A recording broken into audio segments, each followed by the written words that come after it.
Assalamualaikum warahmatullahi wabarakatuh. Alhamdulillahilladzi an'ama alaina bi ni'matil imani wal islam. Asyhadu an la ilaha illallah wahdahu la syarikalah al-malikul alam. Wa asyhadu anna sayyidana wa nabiyyana Muhammadan abduhu wa rasuluh al-mabmusu ila jami'il anam. Allahumma salli wa sallim wa barik ala sayyidina Muhammadin al-kiram wa ala alihi wa ashabihi ila mamadid duhuri wal ayyam.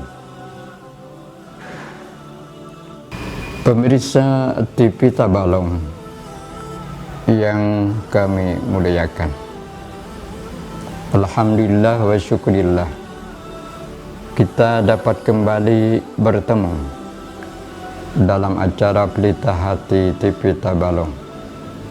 Semoga dengan demikian ilmu dan keimanan kita semakin bertambah, dan mudah-mudahan kita menjadi orang yang bertakwa sesuai dengan tujuan daripada ibadah puasa adalah la'allakum tattaqun.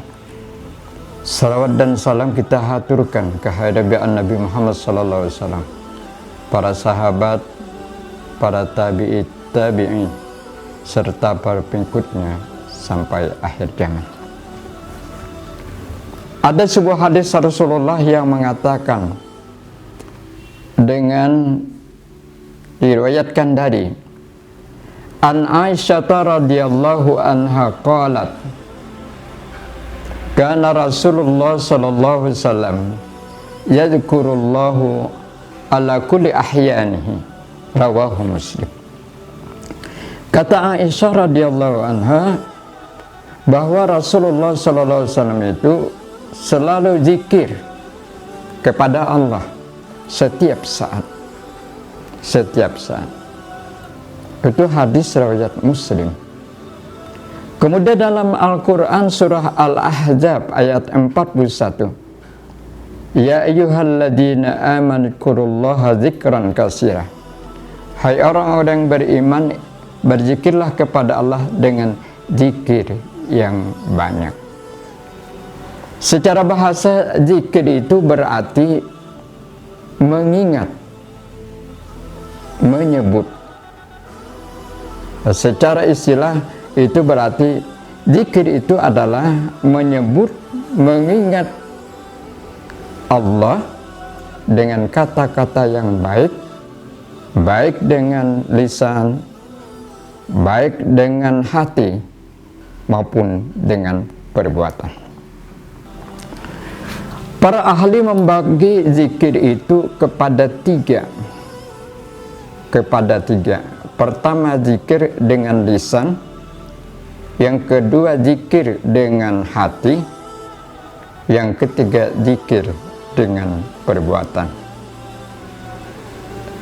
Zikir dengan lisan, zikir dengan hati, dan zikir dengan perbuatan. Zikir dengan lisan itu sudah jelas adalah zikir yang diucapkan dengan lisan. Misalnya kita mengucapkan tasbih subhanallah, kemudian hamdalah alhamdulillah, kemudian tahlil la ilaha illallah, kemudian takbir Allahu akbar. Itu adalah zikir dengan lisan. Ada lagi zikir dengan hati atau qalbu. Ulama mengatakan zikir dengan kalbu itu adalah dalam bentuk tafakkur. Artinya kalau kita melihat suatu benda di dunia ini, maka kita teringat dengan siapa yang menciptakan. Sedangkan zikir dengan perbuatan, yaitu kita beramal, bekerja sehari-hari dengan niat kepada Allah dengan pekerjaan yang baik. Kita berusaha. Nah, itu termasuk zikir dengan perbuatan. Lain lagi halnya dengan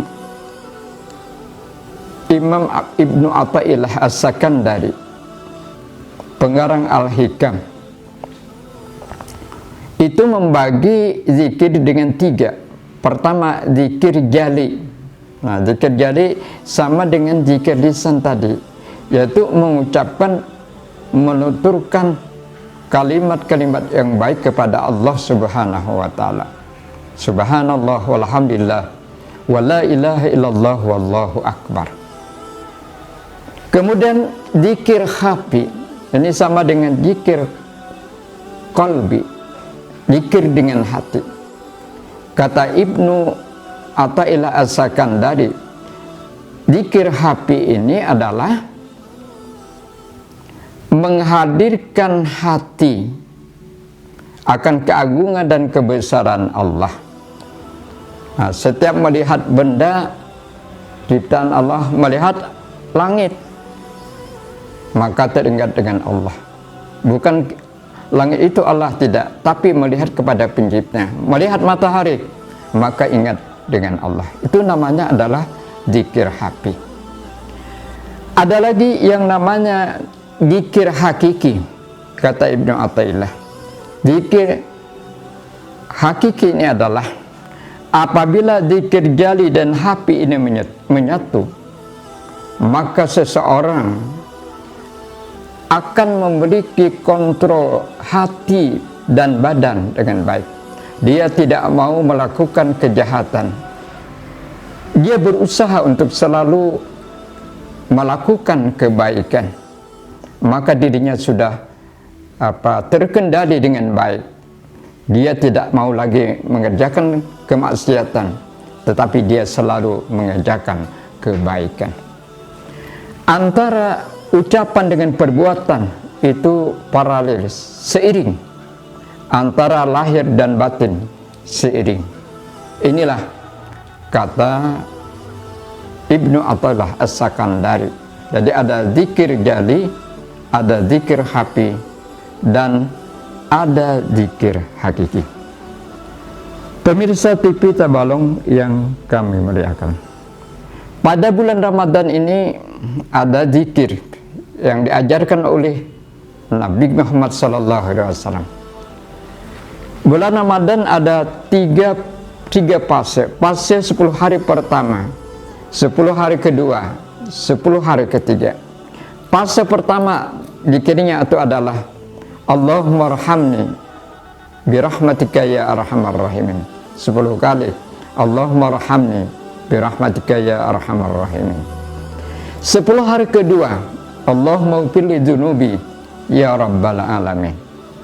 Kemudian 10 hari terakhir Allahumma qtikni minan nar wa adhilni jannata birahmatika ya arhamar rahimin. Jadi sebanyak ucapan zikir ini sangat banyak sekali. Jadi itu kalau kita bekerja sehari-hari, mencari pekerjaan, mencari rezeki, itu jangan sampai kita melupakan kepada Allah. Anak-anak kita, jangan sampai kita melupakan kepada Allah. Apabila telah sampai waktu salat, kita kerjakan salat. Nah, Allah Subhanahu wa ta'ala berfirman dalam surah Al-Munafiqun ayat 9 mengatakan, ya ayyuhalladzina amanu la tulhikum amwalukum wala auladukum an dzikrillah wa may yaf'al dzalika fa ulaika humul khasirun. Hai orang-orang yang beriman, ya ayyuhalladzina amanu la tulhikum amwalukum wala auladukum. Janganlah harta-harta kamu, anak-anak kamu membuatmu lalai untuk ingat kepada Allah, untuk zikir kepada Allah. Wa may yaf'al dzalika fa ulaika humul khasirun. Barang siapa yang membuat yang demikian, maka dia termasuk orang-orang yang rugi. Apabila kita melakukan zikir kepada Allah, maka hati kita menjadi tenang. Hati kita menjadi tenang. Kemudian menjadi bersih, tidak kotor. Apabila hati bersih, maka otomatis perbuatan kita juga akan baik. Apabila perbuatan kita baik, maka akan berimbas kepada akhlak kita menjadi akhlak yang mulia.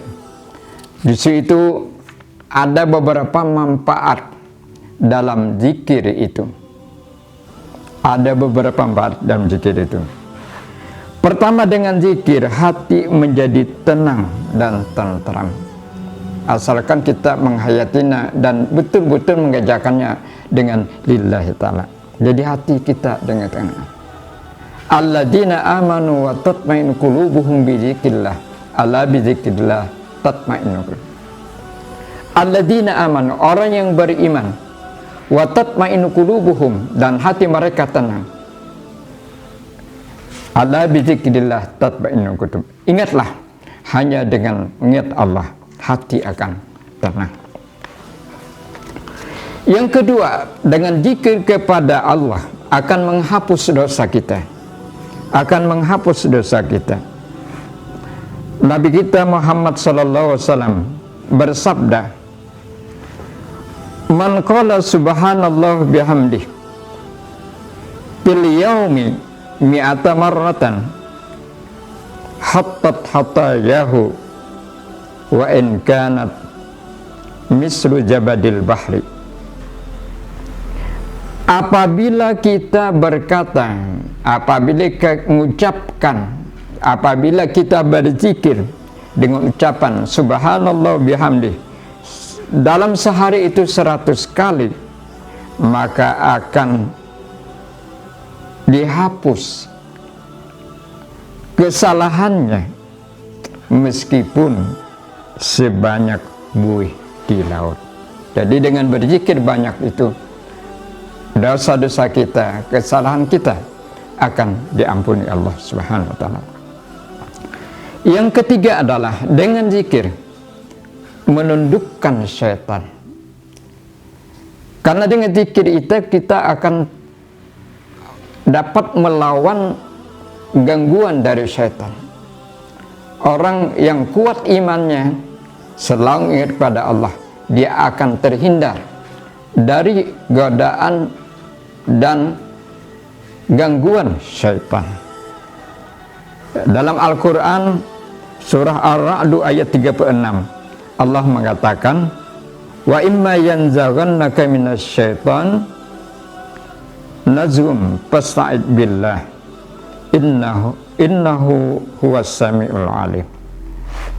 Dan jika syaitan